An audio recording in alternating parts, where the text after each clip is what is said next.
All right. It says I'm live. I didn't get to announce this one as early as I might have.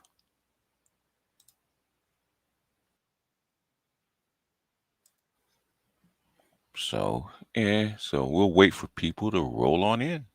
If they're rolling in, says there's three watching. So black in the middle. What's going on? What's up? Prince, what's going on? Smitty Jeans, what's happening, man? You at work? Leon, what's going on? Oh, you got a day off. Yeah, some people get days off, man. Hell, I work harder now than I used to. Instant Media, what's going on, man? Keep the transporter humming. We might have to have a quick getaway. Hurricane, what's going on, man? Art, what's happening, man? Are you on tonight, Art?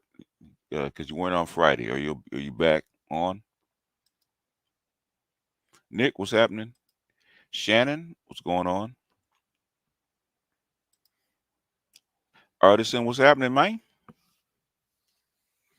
I liked your review of Mission Impossible. Uh, Too bad we won't be able to see it. When is it? It comes out what the weekend or next week? When does it come out? John, what's going on? AL, what's going on? Cool Gamer, what's going on?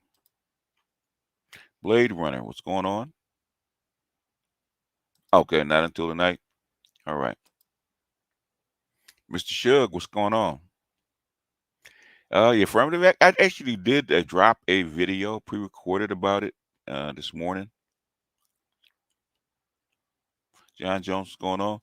Cleveland, what's going on?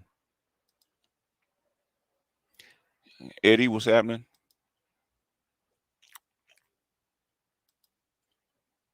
Pharaoh, what's going on, man?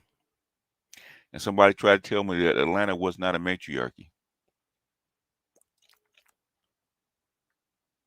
Most High, what's going on?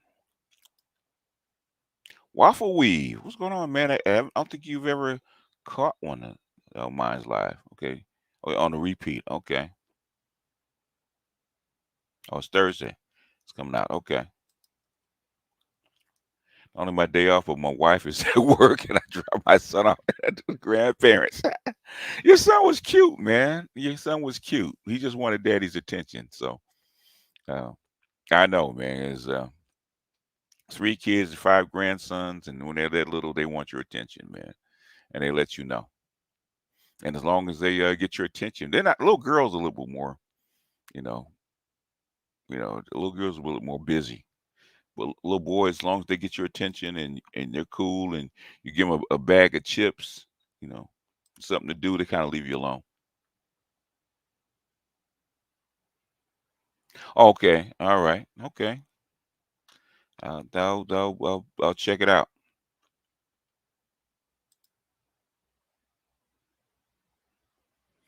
Great video on Kiki.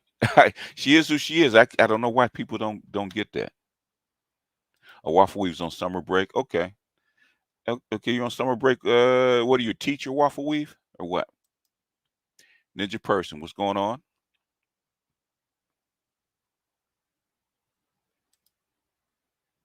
I got a century capital. I was trying to tell him. Oh, school will be back in soon. Okay.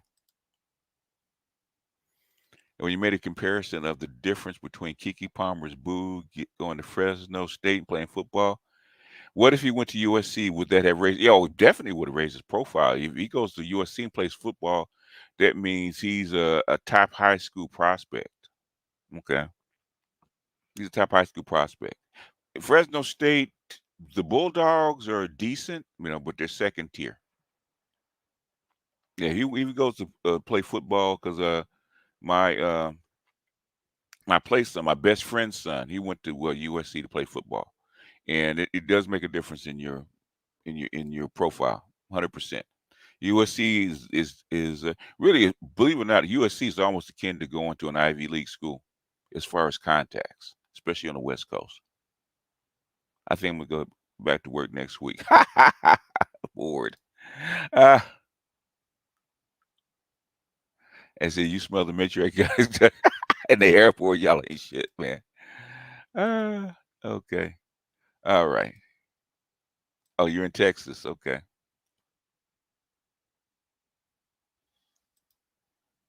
Yeah, you got to remember, why do you think, why do you think Snoop and and all the guys from NWA make sure that they contribute or they have contact with USC, man, because USC is USC basically owns Los Angeles, right?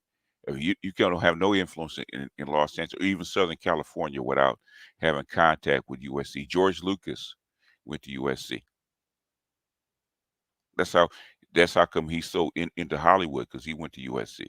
US USC controls a lot of shit, but they're quiet about it. But nobody, people sleep on USC.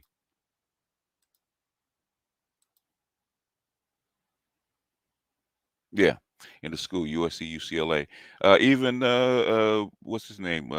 Diddy sent his son to UCLA. So that's how powerful um, these schools are. Like Stanford and USC. Stanford runs Northern California. USC runs Southern California. Okay, let's not get it twisted. And I'm a UCLA guy, and I know how powerful USC actually is, and always has been. Like John Wayne, went to USC. So let's not get it twisted. But they sleep on. They're quiet about it. They're not noisy about it. Anyhow, let's go ahead and get it started. Um, we're just talking. I don't really have anything prepared because I already did the video earlier. Um, I don't know. Let's play a little bit of. Let me see. It's a little bit of Phil Advise because he was talking about it. Let's play a little bit of his because it kind of set the tone a little bit, because it kind of set the tone how black people feel about um, affirmative action, and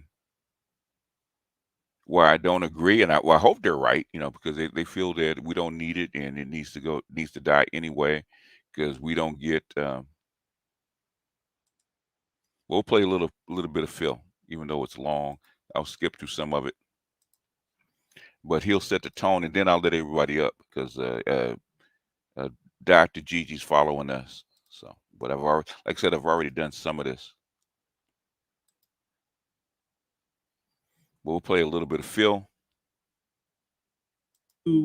The fallout still of this decision with the Supreme Court about affirmative action. And remember, I stated in the podcast that the Asian community is going to regret being a part of being a pawn for the white supremacists, because the white supremacist could not do this on his own. His new strategy is use all these immigrants that came into this country to try to unravel all the protections that actually help out those immigrants that come here to this country. So you remember the lady that we talked about a few nights ago named Yatin Chu? Let me put that tweet up. So you remember this lady right here? And she said, I told my daughter that today is a big day. He said they've ended affirmative action. Isn't it what you've been fighting for? She asked. And I said, yes. Now, Yatin is that woman at the bottom in the blue to the right. But check this out, Yatin. Since you want to unravel some things, let's see how them same people you teamed up with is screwing you. Let's put this up. Now, the guy that you see up there, a Robin Voss, he is a representative from Wisconsin. The guy, Dan Lennington, is an attorney, and he's also part of the right wing. As you can see here, it says SCOTUS, eliminating racial discrimination means eliminating all of it, and that came from Chief Justice John Roberts. So he says the Wisconsin legislation can take some easy steps after this decision, such as fixing numerous scholarships, grants, and programs that exclude millions of Wisconsinites because of their race. Just one example. And then he put down here the minority undergraduate grants. You know, the things that you don't have to pay back. They say in this section, minority undergraduate means an undergraduate student who it is a Black American, it is an American Indian, is a Hispanic, is a person who is admitted to the United States after December 31, 1975, and who's either a former citizen of Laos, Vietnam, or Cambodia, or whose ancestor was a citizen of Laos, Vietnam, or Cambodia. So there is established to be administered by the board, the Minority Undergraduate Retention Grant Program for minority undergraduates enrolled in private, nonprofit higher to take issue with the continent of Africa. Why do the diaspora folk, they keep taking the sham out, you see, leaving the pool? Okay? Now, all of you know that when you're going to go down and clean your carpeting. You go down to the store, you get the machine, and you go in and buy a little thing called shampoo to clean the carpet. And what shampoo does is really, it takes the sham out and leaves the poo in. Okay? And that's what's been going on through history with black folk. They keep taking the sham out, you see, leaving the poo in. So this morning, we're going to do a little shampooing, okay? And we're going to start off, and I'm going to show you, take you right through history again, through a second segment of history. And we're going to start dealing with some of the issues about reparation. And everything I tell you must be taken in that context if you really, truly are going to understand the nature of reparations. That's the only way you're going to do it. You must understand the nature of it. And what it's saying is this. What I'm saying to you is that reparations is not a nicety. It's not something nice to have for black folk. It is now an absolute necessity. If you do not get reparations soon, black folk, as I told you before, are through. Reparation is not a nicety, it's a necessity. Now, I first wrote my book, Black Labor, White Wealth. That's what I was telling you then. That's been 7 years ago. When I wrote the first affirmative action plan in the United States in 1971 that Jeb Bush just killed in Florida, as you all been reading about in the paper. I wrote that plan in 1971 as reparations for black folk. And nobody was giving anything to black folk for reparations at that time, but it was killed off within 6 months. It was converted to things for minority, women, children, gay, handicapped, midgets, humpbacks, everybody else. Everybody but black folk. And it was diluted down and black folk got nothing out of it. So affirmative action was dead 6 months after I put it on the floor. But now they've been given the pretense that somehow they've had affirmative action all these years. And they haven't had anything for black folk. Black folk haven't gotten anything out of affirmative action. And so in a way, I'm glad that affirmative action is now dead. I want them to bury it, and throw flowers, commemorate, and let it go. And I want black folks to go to reparations. Because that's the only way. You got to have reparations. There's no other choice. So as you heard Dr. Claude. Okay. All right. That's the basis of what people's claim is. I don't agree, and I'll tell you why. And I'll really tell you why before I let people up, because I think I've spoken my piece about it before. Affirmative action, whether you like it or not, gives you some protection. Okay. Do you get all of what you're supposed to get or most of what you're supposed to get? No, but you get some protection. You have a basis to file a claim. You have a basis to go to court. Okay. Without that, without the little pretense of the shampoo, as he calls it, the sham, okay, you have zero protection. In other words, they don't have to pretend. They don't have to look nice. They don't have to be afraid of going to court and getting exposed, okay? Because it's gone. They can be who they are. They can take the mask off. Remember a Little Red Riding Hood when the wolf had Granny's cap on, okay? And they went through the pretense what big teeth you have, what big eyes you have, what a big mouth you have, all that kind of shit, okay? And as long as the wolf was pretending to be Granny, Little Red Riding Hood was fairly safe. It had some protection. But once Granny took off the Granny's cap, guess what happened? She tried to jump on Little Red Riding Hood and eat her. And if the woodsman hadn't jumped through the door and shot the wolf, Little Red Riding Hood would have been dead. Okay. Even though it's a sham, even though it's thinly veiled, even though it's pretend, even though it's a mask, okay, it gives you some protection. Now, all you guys talking about reparations, I've been here listening about reparations for 40 years, right? You know, really 50 years. If you know, as a little kid, I didn't understand it, but 40 years as an adult. The closest you ever came was 2018. The closest you ever came was 2018, and they blew and black folks and white folks blew the hell out of that. Reparations is a pipe dream, not a reality. At least affirmative action, you had it was a reality, at least on paper. You could claim it. Okay. If this goes away and this starts to roll out downhill and into the employment sector, okay, you got zilch. You have no force of law behind it. Then you have to fight to get it back. And guess what? It was race based, not gender based. You better hope that they kill all of it because if it's gender if gender based is not part of it, white women are still going to get their cut. And guess who's out? Especially black men, because you have no leg to stand on. I do mean zero. You have nothing. And it's one thing not having a nice fur coat in the wintertime, but thing is the whole, you know, even though you got a little threadbare coat and clothes on and you're still cold, it's a whole lot better than that cold being on bare skin. Now, I'm gonna let people up. If you guys got a different idea and you guys have a different claim, like you really gonna get reparations from these from these mugs, okay? That's not even on paper. They're even close to being on paper. Are they not really not even close to being on paper? You let me know, okay?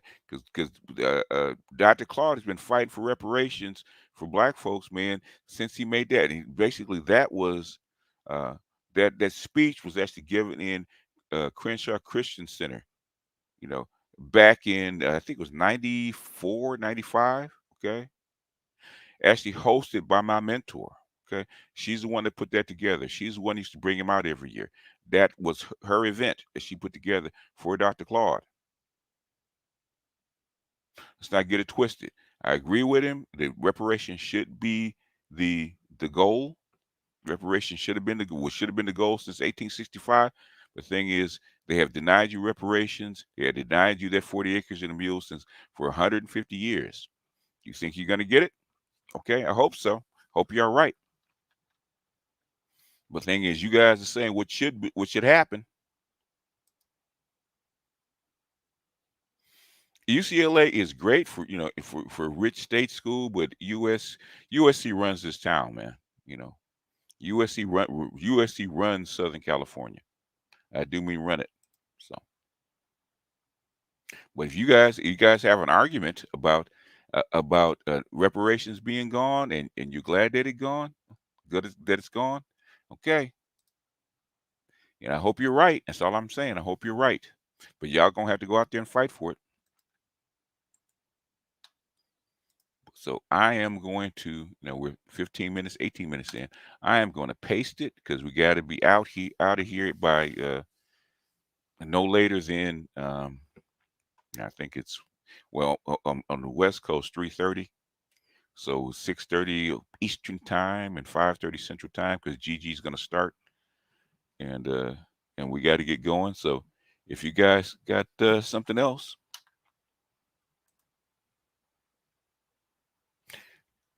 if they leave sex, we can fight it in court. You can, well, good luck fighting in court, man. Okay. It was hard to get that shit in the first place. Good luck fighting it in court, man. A whole lot of bodies for 20 years had to hit the floor just to get that. So, and I said, if you guys don't protect it, they're going to take it. And you guys said y'all didn't need it. So I hope you're right. I hope good white folks agree with you. I don't trust them. Maybe I'm old. King K's, and at one point, affirmative action looked like it's a pipe dream. People just gonna have to fight for reparations or get what they want. They get well, yeah, okay. Yeah, but the thing is, you don't have it. That means you got to fight for shit you don't have. Okay, but there's a link. You don't have to type it to come up. I just had a question. Go ahead. So, what we see going on around the world with African leaders speaking out, like, do you think, like, Is this going to be on point of the topic? yeah, because Okay. All right. affirmative action helps Africans too. So, Okay. All right. So okay. so you get what I'm saying, right? Okay. So in other words, so you ready to cut off your nose to spite your face?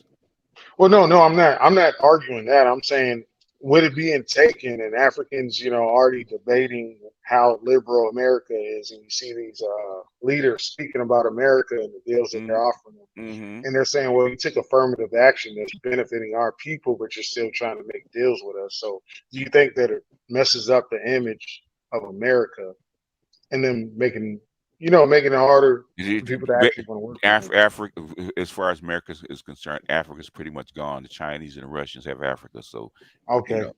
So maybe if it gets bad enough, they will cut some deals with the African Americans and give them something. Maybe, okay. I don't know. That's it's a possibility. If it gets bad enough, there's a possibility, but it's just a possibility. In other words, what is it? A bird in the hand is worth two in the bush.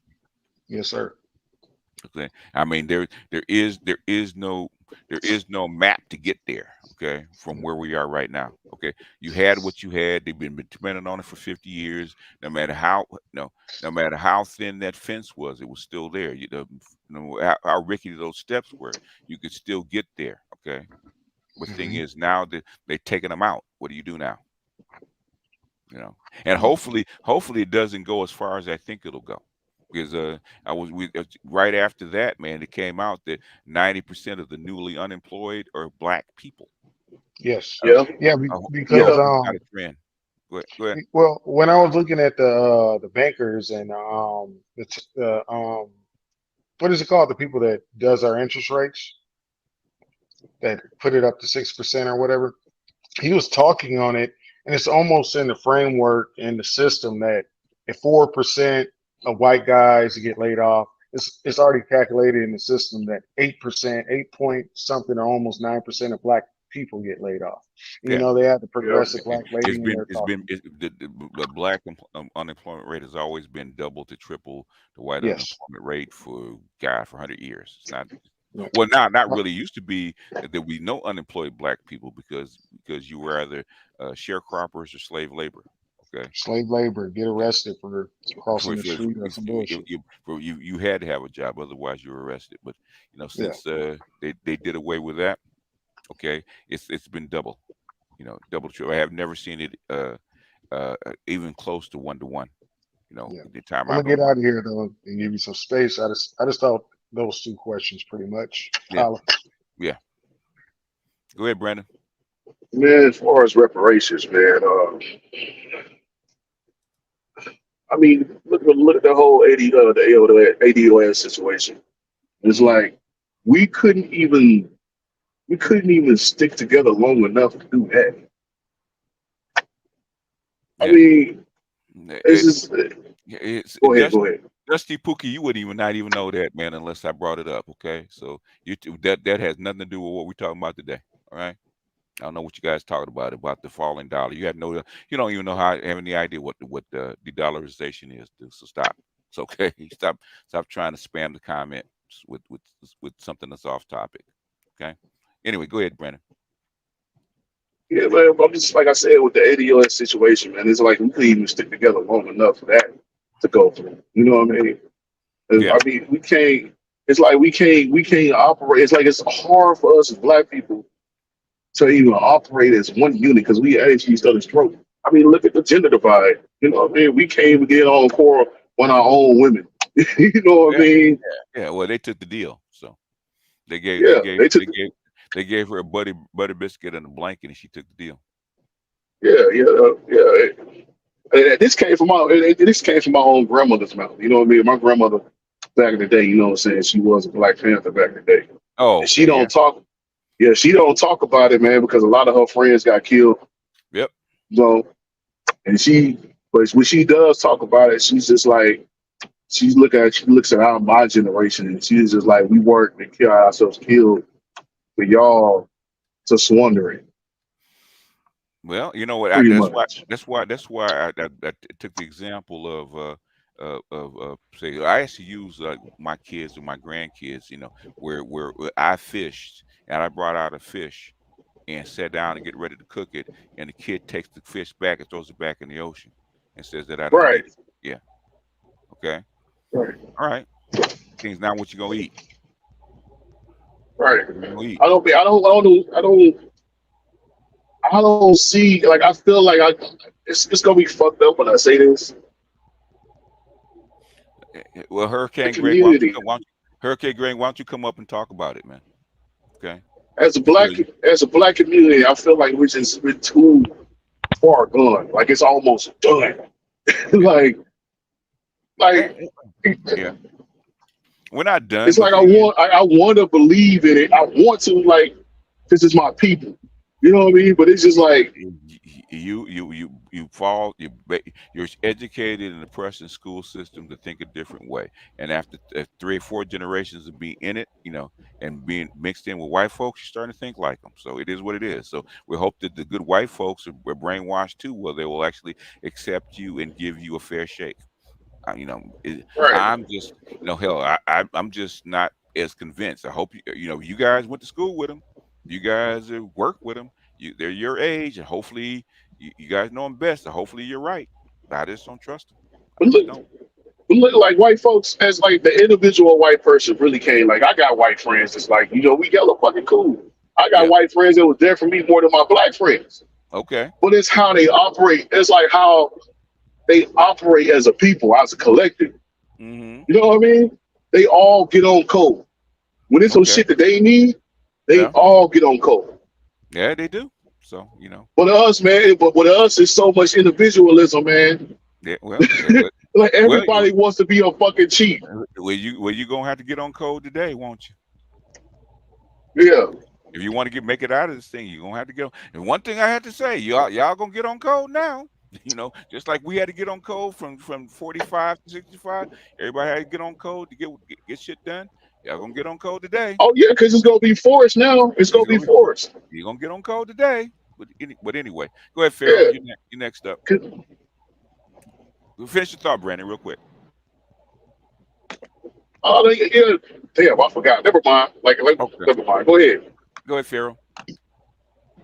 Okay, I'm gonna have a little bit of background noise because I'm on driving. So I know. We're here with you. Go ahead, man. all right, cool. So pretty much gonna say like this comment question. Kind of ironic that all this stuff is coming to a decision right when we going through economic decline, as you I guess you would say. So I was thinking, It's not ironic. was this? It's not ironic.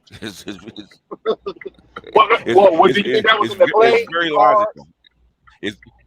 Anytime we went through it in the 70s after we went off the gold system, we had a change into something else. So you got a shift. So you're gonna so now that the other side of that, we're going through it. You know, went through neoliberalism. That's declining. It's going through a shift. Things gonna happen. So you had to may you live in interesting times. Now you get to live through what the baby boomers lived through when they were younger. It is what it is. So now you got to live. You're gonna get a chance to live through it now. Things are gonna change rapidly. But go ahead. Do you think it would be a logical decision? What was the guy's name? He said something about you won't be finding jobs. I guess locally you'll be finding them by boats. I guess he was he was saying working overseas. Who was that said? If it was I forget his name, but he said that I know it was years ago, and that motherfucker was so spot on. He said the sons of America would get on boats to go find jobs. That's what he said. Yeah. So, do you think that's probably about that time about now? Since I mean, it's been that time, but thing is going to increase. You already see it. What do you think the passport bros is? Yeah, that I was just about to run a segment with that and stuff. Yeah. So Yeah, that's the I do beginning of it. expect an increase of, I guess, applications even Hmm. more. I mean, but my thing is that people still need to settle their difference on their skills, I guess, so you can at least Hmm. take it overseas because we still have a whole bunch of skilled people in the workforce. Definitely. So I'm like, I would say at least 75% of your people are still fucked, man. I mean, they're gonna have to implement that UBI at some point. Like, Yeah, well, you better hope they implement it, hope that it comes in, and hope that it works, man, because this shit is untested. Okay. This Hmm. is untested. It's never been tested. So, You've never done this on a global scale before, man. And basically now you don't the World Economic Forum and the G7 is not in charge anymore. So now you have a whole basket of people to actually compete with. And you know what if when it breaks, you may not be on top anymore. You may not be able to call the shots anymore. So yeah, so like I say, buckle up. all right, something about I universal can see basic income, support. right? Yeah, universal basic income is because what we call the neoliberal economic order that's been going on for the last 40, 50 years, right? It's gotten itself into trouble, and the only way out is to automate, let the machines take over, and give basic people enough tools, enough skills, and enough basic income to actually survive and be happy. Why this transition is going on, because they got some that's the only way they could figure out of this kind of stuff. The thing is, they're not in charge anymore. So now what? Things get messy from here. Okay. Who's next one that wants to get in? I think it was So I was going to ask a Jelly. question. hold on, go ahead. So with this affirmative action being taking place in Hmm. college campuses, do you Hmm. think that it's targeted more towards the Asian minorities Nope. or just minorities in general? Nope. What did Phil say? Nah, they just use the ages to put that shit through.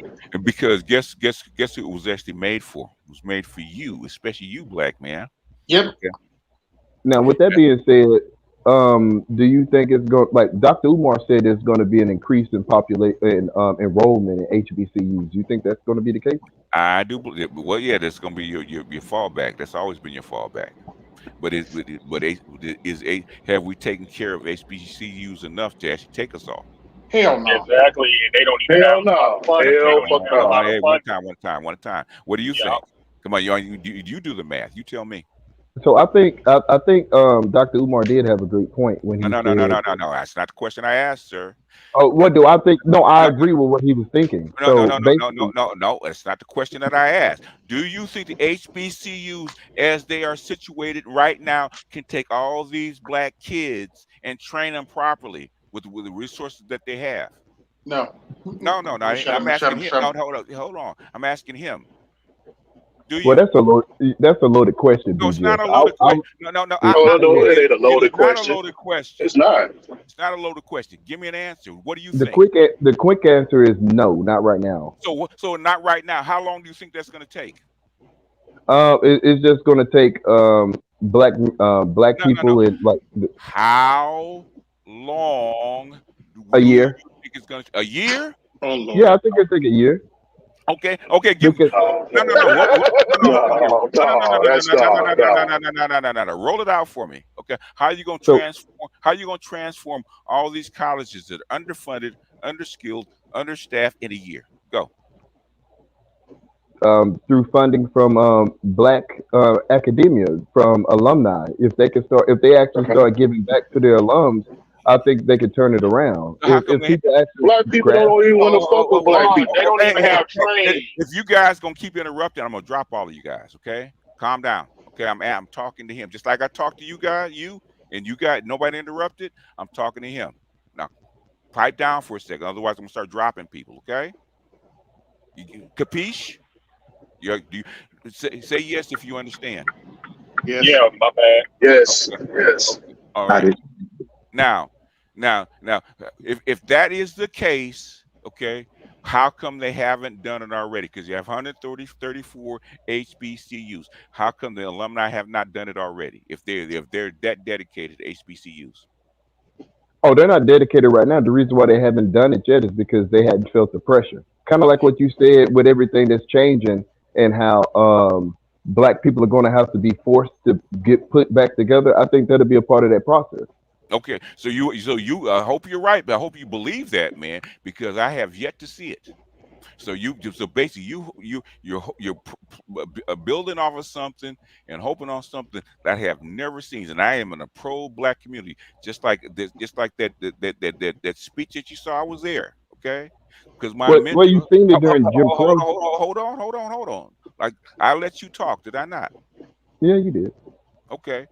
That speech that Dr. Claude gave, I was there because my mentor hosted that. Okay, I've been listening to Dr. Claude since 1990. Okay, when our group from the radio station brought him in. Okay, nobody knew about him before. But the thing is, I've been listening to this for over 30 years. Guess what? Okay, I have yet to see black people come together and do anything like that. Okay, so you have a lot more faith in black folks in this system than I do.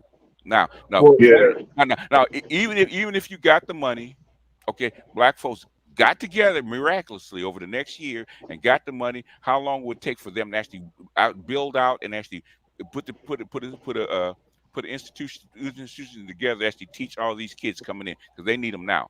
Go ahead. well, the institutions are there. The funding, once the funding gets funneled into the universities, they'll have the resources to hire. They have the resources to hire and employ the necessary people that can teach the courses that need to be done. Now, how long will that take? I would say that could possibly. It all depends on the institution. Some institutions are more progressive than others. This shit takes decades. I see institutions like USC that got tons of money. Okay, that shit takes decades. You don't do that in a year or 2 or 5. It takes decades to build systems. USC is also a PWI though. USC they move at their own pace. USC is a private institution, but the thing is, and they got tons of money, way more money than we have, and it takes decades to build that shit out. Decades. Well, I interject. Go ahead, interject, because you're in Atlanta. Right, Go ahead, interject. Hey, look, man. Black people can't even work with each other right there. We can't. We not even funding on our own damn education right now. So how you expect that shit's gonna happen? Because I mean, like if it's going to be implemented, man, it's going to take 10 plus years, and we're not even doing it now. It's kind of like we're not even doing it now. Okay. When we got all our freedom, like, dude, most of our. Hold on. You got 10 seconds because I'd let you interject. You actually interrupted him, so let him respond. Okay. It's kind of like Jim Crow when we were segregated and when we was forced to work together. We actually did. I think if black people are forced to work together, they're going to cooperate. No. Go ahead. It's kind of like the military when in World War II when they started letting African Americans serve on the front line. They didn't agree with it, but when they was forced to unify for a common good, I think black people are mobilized then. Only when they're forced though. So in other words, do you go? Bro, but look, but I'm just saying, look, it's just completely different generation though. My bad. All right, let me drop you down, man, because you can't be quiet. Okay, you can't be quiet. In other words, have you read your history? Bits and pieces of it. Yeah, I've read. Have you studied after emancipation and during Reconstruction? No. Okay. Why were black people able to build and all that kind of stuff? Guess what they had under slavery? What, Jim Crow? Yeah. No. Jim Crow came after after that, right? Okay. Jim Crow put you back to where you were. You had what? You already had the skills. Oh. You didn't have the education, but you had a lot of the skills that was necessary to actually make money for this country. You already had them. Okay. So you didn't have to build them. You didn't have to all of a sudden create them overnight. Okay. And guess what? You didn't come together. And when you did come together, guess who's actually helping you during Reconstruction? And white people. No. In other words, the Northern military. And guess what happens after they left? Stuff went awry.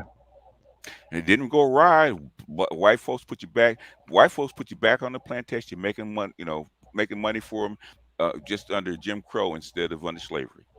And how long did it take to get back to where you were in 1865? About another 200 years, yeah. Like another 100 years. Okay, you see what I'm saying? So you didn't get there just overnight. Black folks didn't just come together overnight. And black folks, believe it or not, those HBCUs, it was 80%, 80 to 90% paid for by white people because the North made them pay for it. They didn't do it out of the goodness of their heart. And black folks didn't have the money to put that shit together. So let's not get it twisted. We didn't just come together and start building institutions and training teachers. Okay, it didn't happen like that. Okay, it took decades to put that shit together, and with white money because they needed something to do with freed slaves. Go back and read the Mohawk Conference. Okay, it was white money, 80% white money in white land and land grants. And guess who Booker T. Washington? They said Booker T. Washington had a plan. Guess where he got the fucking money from? Yeah, the white people. Yeah, White I'm people. tracking. So stop playing, okay? The thing is, we're gonna be honest about it. Let's be honest about it. Now, if you think there's a plan and we also magically gonna come together and fix this, I'm all ears. But the thing is, that's why I asked you. You said, well, if, if, and I hear this constantly. In fact, I'm gonna start banishing that word, okay? Especially that phrase, if we come together, okay, or when we come together.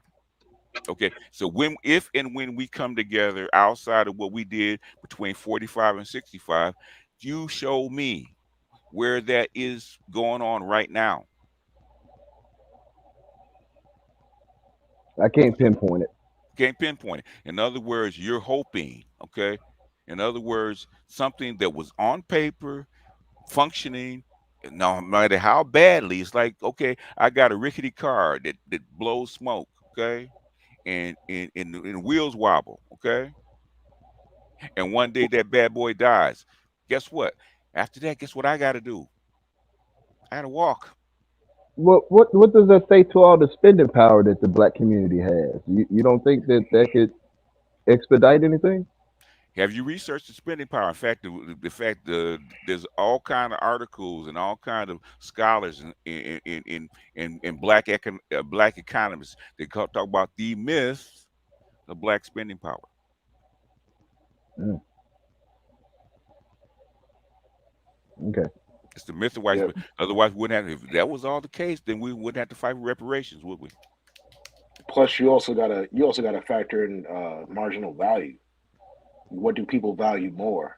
It's the same argument of like, why don't you buy a Nike stock instead of buying Jordans? Well, people don't value Nike stock. Yeah. They value Jordans, so that's why they spend their money there.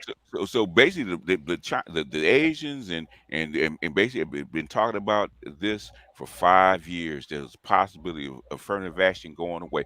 What have black people done with this in 5 years? And the smart people that know it was going to get eliminated. What have they done for it in 5 years to actually guard against the possible repercussion of it going away? What have they done? Talking to you, bro. Mental agility. Oh, no. They've done nothing. I'm listening. Okay. They've done nothing. In other words, I keep hearing this if, and people saying that we don't need it. Okay, I hope you're right. That's all I'm saying. Okay, who's up next? And we'll get you go next, and then we'll get into nameless. Nameless. How much time you got, nameless? I've got plenty of time, so definitely take your time. All right. Good to see you, man. Likewise, fam. I ain't gonna say, man, because Lindy, Lindy said you be raving in the background, but but that's between you and him. We'll discuss that. One day if we all meet, we'll have a good conversation, man. Okay, so, it's well overdue, fam. It's well overdue. But I actually want to appreciate you, man, for helping me with this with the Mouse Utopia and what's going on the planet, man, as far as the environment changing, because folks aren't getting it still. It's not sinking in yet. The thing is, it's not sinking in what they call unwashed masses, but guess who it is sinking in with?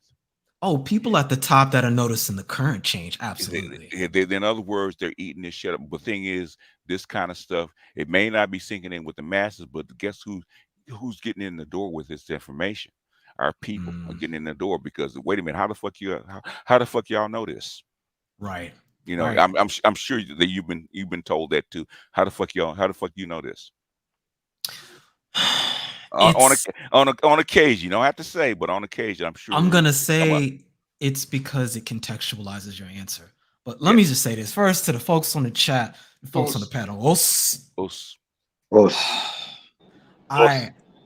I really like this topic here and really highlighting the bigger picture that affirmative action plays. And it's unfortunate that we don't have certain key figures here that really go out of their way to examine it and put forward how much heavy lifting affirmative action really has been doing, how so much of our, at least at our level, when I say our, I mean the average ADOS proletariat on the street that looks at the prison to the school to prison pipeline, and they're busy trying to duck out of it. Information has been key to leading you towards these things. I want to put a matter of scale here because the brother Mental Agility, I don't think I've met you before. I want to add a little bit of context to show you the difference between micro and macro economics and the difference that force and power makes. When we're talking about funding for HBCUs, we need to understand something. We'll put a link in the chat here for you guys. I put it in earlier, but I want you to take a look at this. Just from what happened in 2021, we're looking at the funding, just the funding that was being supported across the board for HBCUs being dropped. With the claim of affirmative action and equal protection, right? That's what the claim, well, a legal claim, okay? Right. Go ahead. Yeah. Right. From and peep these damn numbers, fam. 45 billion to 2 billion. Wow. 45 to 2. And here's the way they hustle people. Since they know most people never knew that 45 existed. They talk about the additional 800 million that they start adding in 2022 to 2023. Right. Making it seem like this drop in the bucket that they've offered means something. Right. Let me show you a little bit of a matter of scale here. Did you know, and I'm kind of soft doxing myself. No. If you don't, please don't. If you can, I'm soft doxing, but I'll just give you an institution that's not far from me. Okay. The University of North Texas. They are, I wouldn't call them a major university. They're on the map and they've got great programs. If you get there, you're doing something right. However, they're no Ivy League. They alone, just in scholarships, gives out $405 million. And do you know how much most HBCUs are working with in general at this point? Collectively, $2 billion. Collectively. In fact, if you go to White House, the White House fact sheet, I think they're sitting down at a layout of about 2.7 billion. Now, just the money that's being given away for people to go to UNT is at $500 million. Yeah. How on earth, if essentially the lifeblood of these HBCUs is coming from government funding, essentially, and private investing, which is a pattern, how in the world do you fuel that going forward when you know now this is your last bastion of moving forward? Because affirmative action, the power is being reduced to a force. How do you compete with that in the amount of time that you would need, knowing what's happening with the fourth industrial revolution? In other words, in the face of automation, in the face of being replaced by AI for a lot of those low skill, low labor jobs, how do you compete systematically with other groups of people who have other ways in? You don't. Do you see how it becomes a problem when we stick with not just the if that you were describing, Mental, but not knowing the context of the difference between force and power, i.e., force being a bit of energy you can expel all at once as an individual versus power, which is systematic, that operates on a principle of multiplication rather than addition. You see how the math outscales you very quickly? I mean, 40 billion gone just like that. Just And like we that. didn't even know it was there. Yeah. Billion. And nobody said a word. So And is this in the form of rent? they're gonna get golf claps for giving you back 800 million after taking that much away. Yeah. And that's a fraction of what they took. And what? How do you get it back legally? How do you go back and make them give it back legally? Mental agility. You can't. No, you can't. So, in other words, and you part of your claim, which is the presidential affirmative action, just went out the door. Okay, that's just schools. We ain't talking. Could get way bigger than this. What I'm saying is, and I hope you guys are right that white folks will do right by you. Okay, I hope you're right. I really do. All right. Yeah, let me get. Go ahead, AB. Yeah, I was gonna be up. He just showed you because the brother does research. He just showed you. Okay, I don't have to say word. Say word. Go ahead. I think it's over for the black community. I hate to be a downer like. You're gonna be here, man. You're gonna be here. Yeah. I just pray I can get my shit together and do what I need to do to survive. But the last time I saw Dr. Claude was like 4 years ago, just before COVID. Okay. He said the same thing, man. I said, how come you don't tell him, Dr. Claude? He said, I don't have the heart. You seen that meme that goes around in the internet where they're like, they got the dude from Fist of the North Star and he goes, as far as reparations, to quote Valdez, it's gonna take an act of God. Yeah, well, I mean, it's gonna take the closest you came, and I thought, under ADOS before Tariq Nasheed and Jason Black started fighting and kind of clouding it, I thought it had legs. I said, I thought the right situation, the right timing, and Democrats were actually desperate. Yeah, you had enough momentum to possibly get something done, right? Okay. And black folks themselves killed the momentum. They really did. And white folks that went, whew, okay, that was close. That was a near miss. And I said, well, we can go back to being white again. Okay, and this is what you get. It's what you get. It's what you get. Go ahead, AB. Like I said, it doesn't look good. I know you don't want to hear that word. Hope is right to a degree, but that's all you get. That's all you got left now, man. You got hope. Yeah. Hope feels right too. It's right. We can get this done, but I'm not holding my breath for black people to stick together and get this done. Yeah, I hear a lot of black people, man, on the net, especially the bootstrappers, the bootstrap conservatives. Okay, yeah, talk about it like it's a done deal, and I shake my head. I said, you guys talk about, okay, good, affirmative actions is gone. We can actually go after reparations. And I just shake my head. I said, good. Yeah, you love the cupcake.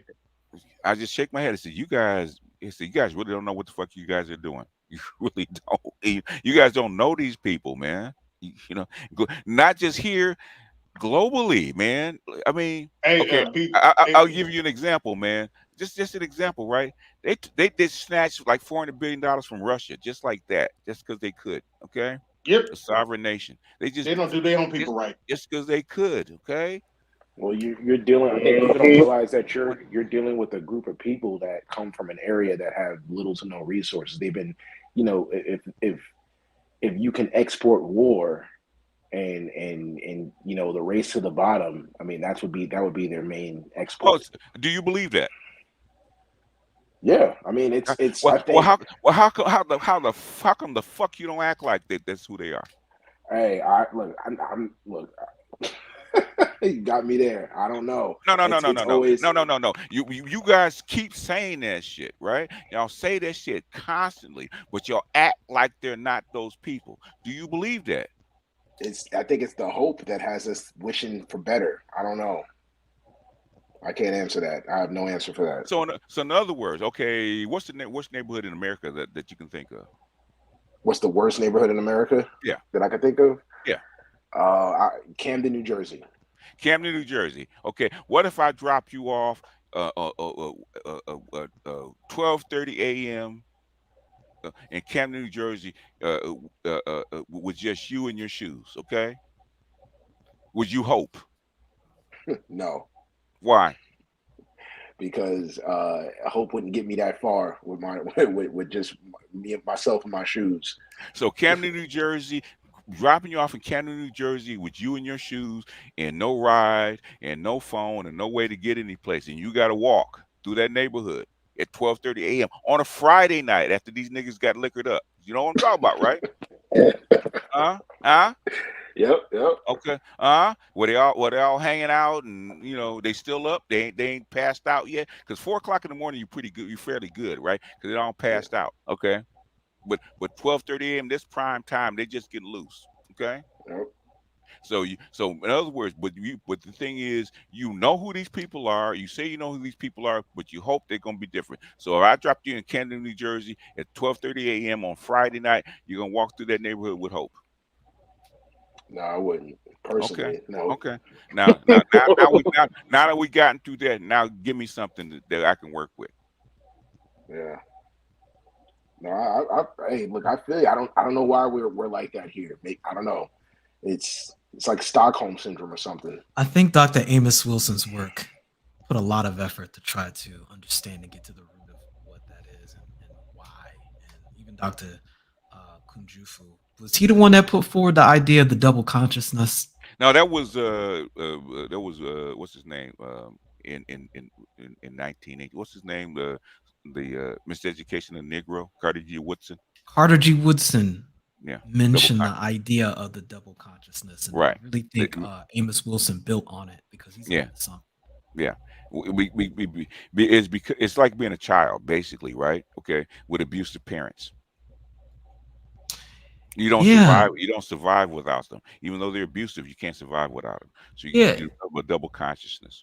And it's kind of like, we're stuck. You put the template of social dominance theory on top of that. Mm-hmm. Now you're dealing with the differences because you have a Y chromosome where you're in the subordinate male position, but then you have to identify with a group of people who are classified on one side of the consciousness with the out group.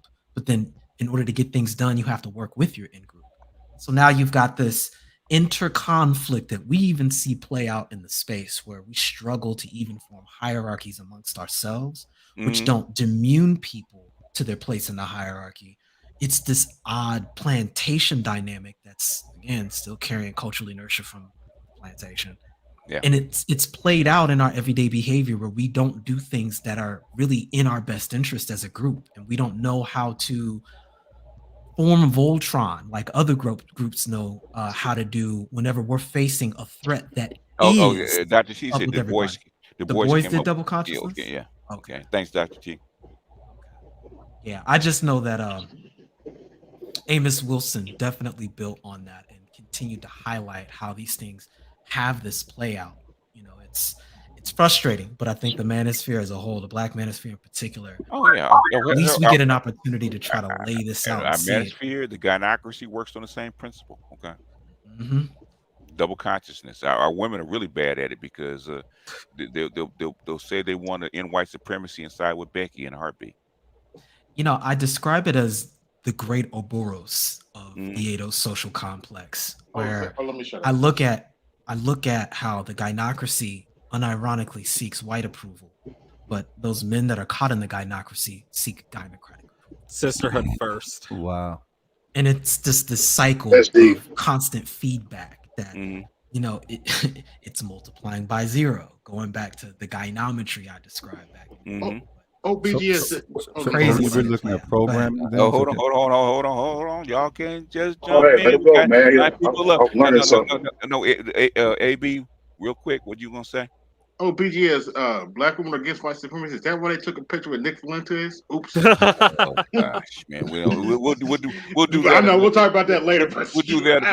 We'll do that. I have something I want to add if possible. We'll do that May I add tomorrow. before you add, real quick, Okay. to what he was saying? Well, name is muted, so he's waiting. So Rogus first, and then was it Lithium? Next, Lithium. I learned that's the first thing I learned when I was like 8 years old on the table. Okay, Lithium. What Oh, you that didn't get was? the AU, LG? No, AU's further down on the table. Lithium's higher up. Yeah, I was looking for AU. Yeah, I named it after the the Nirvana song because I'm a big fan of Kurt Cobain. I thought you were the chemical table, the chemical chart. Yeah. Yeah, STEM, like with regards to STEM, like IT is as far as I'm getting. I'm trying to do like an IT program thingy with my state. Okay. I see Lithium. I said, oh, okay. He's a STEM guy. Okay, he knows about his charts. So, but anyway, go ahead, Rogish, and then Lithium.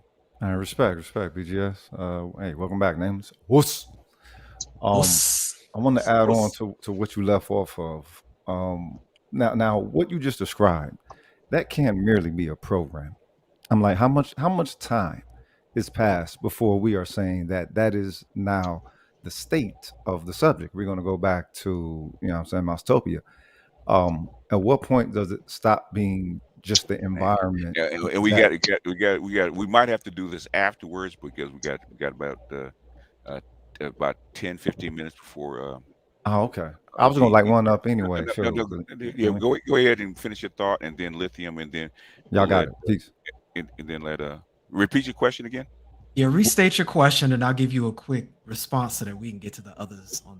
So as far as it goes with the Black woman's attachment to the white woman, and the Black men who have the attachment to the gynocracy or go to the Black woman toxically, at what point does that fall out of mere programming?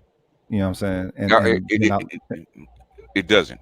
Okay. Yeah, that's literally why I use that term cultural inertia. Again, an object in motion stays in motion until the greater force acts on it. So unless and until the environment changes, number one, or until a greater force acts on it, it stays the same. And I'll give you a quick parallel, and then we can move on to the next person to try to understand it.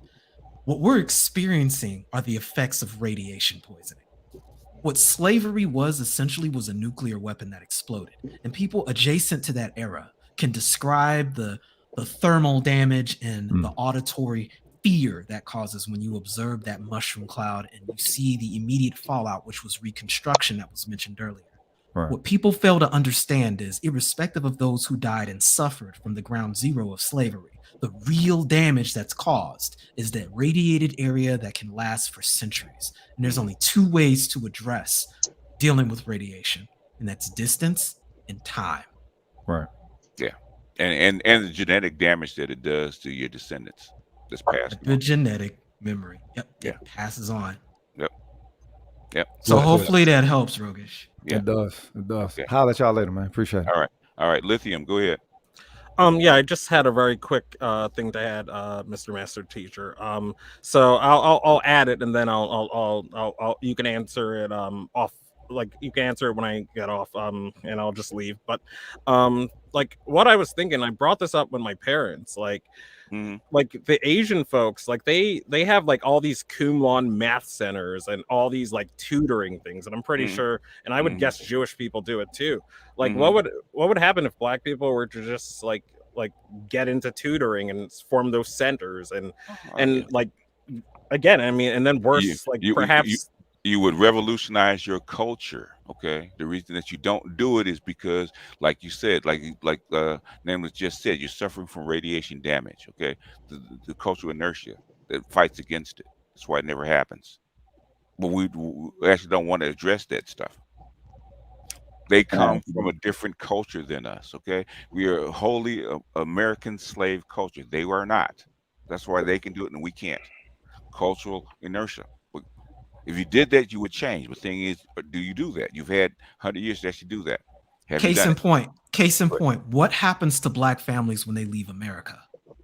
Compare what their end results are versus those that are still here influenced by the cultural inertia that's never disconnected from the plantation. Yep.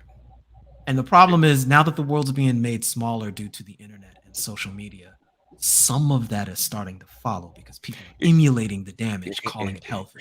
You know what? Nameless. I don't know if you have time or something like that because I have no idea what you're doing right now. Because evidently you've been gone. So evidently you've been real busy, man, doing other stuff, right? I know you have. So I know how it is. But the thing is, compare Clark's book of Dark Ghetto and the Tangle of Pathology, and compare it worldwide how it's actually spreading, which is real folk culture. Goodness. What is it? Out of wedlock births. This stuff is spreading, with the environment and with the internet, and not just to Black people. But the thing is, compare the two. Go ahead. I think the mechanism I'm noticing, because I've been observing this, and the mechanism that I see that appears to be in play can be emulated on a micro scale when you study parasocial relationships. Okay. There is something neurologically going on that makes the internet and social media in particularly effective in what you're describing. Yeah. Parasocial relationships. Yeah. Well, go ahead. But in other words, I know I'm sure you probably read it already. Since I mentioned, I'm sure you read it already, which is a Clark's book, Dark Ghetto. And, Dark Ghetto. Yeah, and the tangle, especially the Tangle of Pathology, when he laid it out.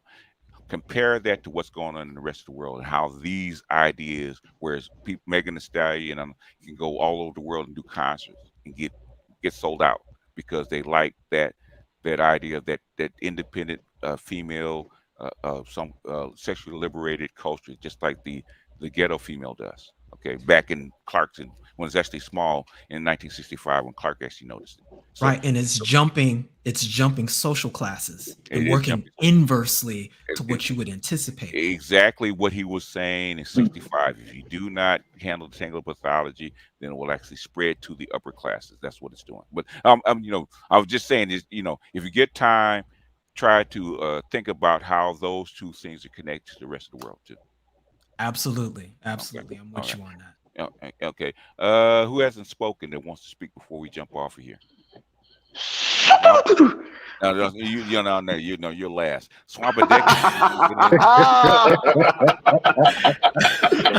Nigga, you ain't talking about, you ain't even walking the room good yet. Hey, like the teacher says, Mr. Z, I knows you. Okay. Go ahead, Swamp. Jump in. Real All quick. right. We ain't got much time. All right. I guess when it comes to the affirmative action conversation, I'm a little bit optimistic only because of the environment of Black people where they're able to fight. So, in the idea of having the online. Really? Explain this environment to me. Well, I'm not saying there's not going to be some good whooping going on. There's going to be. Oh, my phone's dying. No. Explain. BJ's gonna make you explain that. Explain this environment to me. That you speak of. That's gonna bring across these results. Explain this environment to me. You there? Okay. He's thinking. Go ahead, Mr. Z. Okay. Thanks for having me, BGS. Shout out to the panel. Yeah, good to see Nameless up here. Yeah. And to the chat. I know he listens, but I know that he's incredibly busy because he's talented. So I know he might not have even been in the States. I know he's incredibly busy. So that's why I give him a pass. Right. I understand. I gotta visit the mountains sometimes, man, but I'm definitely not idle. Okay. Oh, yeah, I know you're not. Nameless has shit to do. Let's put it that way. Okay. Nameless is the avatar. Anyway, so confirm or deny. Right there, man. Hey, y'all better leave Aang alone. Y'all better leave Aang alone. Anyway. Aang is a motherfucker, man. Don't trip on that. Hey, what? Nameless. Nameless, man. What style you learned today? You know what I'm saying? The fire style, the wind style. Hey, you know what? We're gonna start replacing Nameless avatar with Aang. Okay. Right. and put the air Pookie underneath it. Right. But okay, Strag bending. Quick points. Quick points. So go ahead. Scale. I think what the rest of us understand that many other brothers, particularly on the conservative side, this is my lefty poking at y'all, is scale, right? I don't think people fully appreciate how much, and I'm glad that Nameless was able to speak to that, like the 45 billion. Y'all don't even know that was there, right? So like, so you don't really understand how much of that is bolstering the fact that you can even talk reckless to other black people the way you do. Like, you don't even understand the reason that you can think that you're an island amongst yourself is because of affirmative action in the first place, right? So they don't understand scale, the ignorance, the pride part, and definitely we need to be whipped into shape. There's this weird thing, and I see it even in the Caribbean too, like this idea, like, you know what? Maybe we need to be choked the hell out. Yeah, like it's this weird, like BDSM type crap that I see that comes from black people sometimes, where it's like, yeah, this will force us together. What about the potential death? What about the people that's gonna be struggling? What about the people that's gonna be starving? What about the kids? Right? It's like, and you know, oh crap. Can you guys still hear me? Okay, I know. Okay. Yeah, no, my screen locked, so I didn't know. Okay. But yeah, so there's this weird feeling. So I made a video, and I remember Nameless commenting on it. What was this, like maybe 7, 8, 9 months ago, when we first heard about this, right? And I lamented that because I saw this coming. Like, I knew the Supreme Court, and I knew Ed Blum was trying to do this. Remember, Ed Blum was the one that backed the white girl years ago, right? So he was just looking for the right kind of situation to forward. And once he got a hold of Asians and their critiques, it was a wrap. So, you know, I'm with you and Nameless on this one, BGS. I'm just coming to back y'all up. I don't know how this works. The brother, and I just want to make this comment. The brother that was speaking earlier, that think that we could scale up in a year. I don't know. I don't know if you understand how this works, bro. In a year, that's not how this works. Like, hold on. Let me speak to that, because I got a couple of things. Hold on. Okay. You're working on hope, but go ahead. Yeah. Lay it out for us. You got about. Go ahead. I'm listening. You got 2 minutes. Okay. Before we go. So I was just talking about the initial framework, but I wanted to talk towards that article that Nameless put up there. So I was looking at the article. I pulled it up on my laptop as everybody was talking, and it was in October 2021, and that was when he had just won the election. And you know how the Democrats are; they'll sell you a big dream. So I just want people to know that the 45 billion wasn't a 45 billion that we already had. That was projected spending that he was going to use for HBCUs in his plan. And then I did some more digging, and then I went to the White House website, where they didn't get and this is December 17, 2021, and he didn't give 2 point whatever billion. What was it? 2 point. But anyway, 2 billion. He actually, actually, when they passed the bill, it was actually 5.8 billion, and we don't know if that's 5.8 billion in one fiscal year, because I know when Trump was offering all that money to the HBCUs, he was talking about over a span of 10 years. So, like, these are the numbers that we got to work with, and it's like this right here. Push comes to shove, if we start to packing out the HBCUs with more black students. Okay. They have no other choice but to go to the government and ask for more funding. Can I make this comment? That was the point we were making. I didn't have enough time to put the link because the link was too long, actually. Let me try to put it in the back chat. This has the information you're talking about, because I know BGS got to go to Gigi's channel. The thing is, what the key word that you just said was do what to the government? Oh, but you got to think about big corporations. What's the key word? Ask. Okay. Yeah. Ask. On what grounds can you ask for it now? During the HBCUs they go to. You can't, bro. You took out the foundation. You know what I think it is, BGS? I think the brother and a lot of people, and as a non-ADOS, it's something you know when you're here. They don't understand black people are supposed to be the permanent underclass, and you got to chip away at that every day. They don't get it. I don't think black people really get it in America. Like, we know, but I don't think the average black person really understand what that means. Yeah. Right? And that you got to build safeguards to block you from pernicious government and pernicious corporate sector. I'll shut up right there. Go ahead. You had a president that projected to give these schools these funds, right? 45 billion. It got reduced to 2, right? Okay. Yeah. Or 5, right?